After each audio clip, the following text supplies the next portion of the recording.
આ અહેવાલ ભરૂચ જિલ્લાના પાલેજ પોલીસ મથકે નોંધાયેલા ટ્રિપલ તલાકના એક અત્યંત ગંભીર અને ચકચારી કિસ્સા પર પ્રકાશ પાડે છે.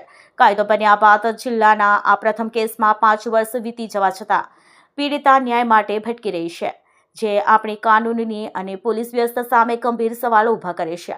આ સમગ્ર મામલાના મુખ્ય પાસાઓ, પીડિતાના આક્ષેપો અને કાનૂનની પરિસ્થિતિનું વિશ્લેષણ નીચે મુજબ છે. કેસની મુખ્ય વિગતો અને પૃષ્ઠભૂમિ. ગુનાની નોંધણી 11 ઓગસ્ટ 2021ના રોજ પાલેજ પોલીસ મથકે FIR ગુના રજિસ્ટર નંબર 1119-29-21-0-405 નોંધવામાં આવી હતી. મુખ્ય આરોપી હુસેન અયુબ દિવાન, પીડિતાનો પતિ, રહેવાસી ટંકારિયા. કેસનું મહત્વ. ભરૂચ જિલ્લામાં ટ્રિપલ તલાક કાયદો અમલમાં આવ્યા બાદ નોંધાયેલો આ સૌપ્રથમ કેસ હતો. પોલીસની કામગીરી સામે ઉભેલા ગંભીર સવાલો. પીડિતાએ ભરૂચ જિલ્લા પોલીસ અધિક્ષક SP સમક્ષ કરેલી લેખિત રજૂઆતમાં પાલેજ પોલીસની ભૂમિકા સામે આક્રોશ વ્યક્ત કર્યો છે. આરોપીને ભગાડી દેવાનો આક્ષેપ. લગભગ 2 મહિના પહેલા માર્ચ 2024ની આસપાસ આરોપી સાઉદી અરેબિયાથી વતન ટંકારિયા આવ્યો હતો. પીડિતાએ 10 માર્ચ 2024ના રોજ SPને જાણ કરવા છતાં પોલીસે તપાસ કરીને એવો દાવો કર્યો હતો કે આરોપી આવ્યો જ નથી.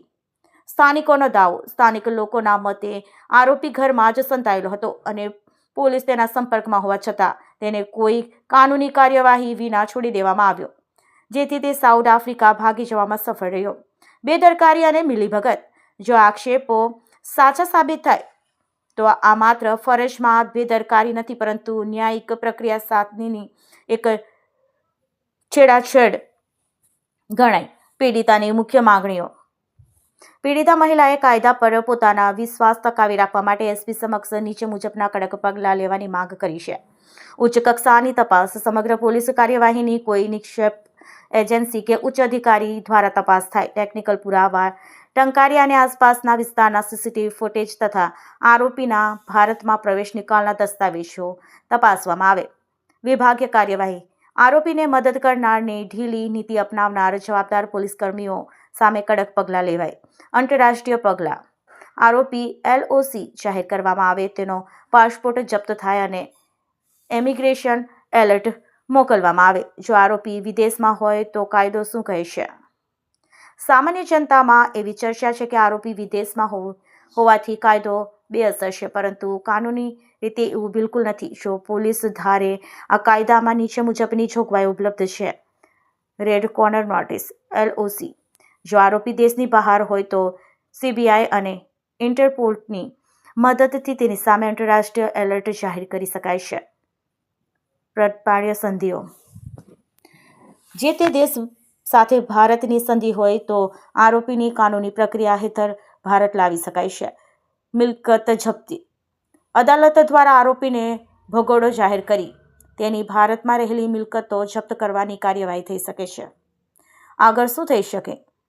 જ્યારે કોઈ પીડિતા 5 વર્ષ સુધી કોર્ટ કચેરી અને પોલીસ સ્ટેશનના ધક્કા ખાય, આર્થિક અને માનસિક ત્રાસ ભોગવે, ત્યારે ન્યાય વ્યવસ્થા પરથી સામાન્ય માણસનો વિશ્વાસ ડગી જાય છે.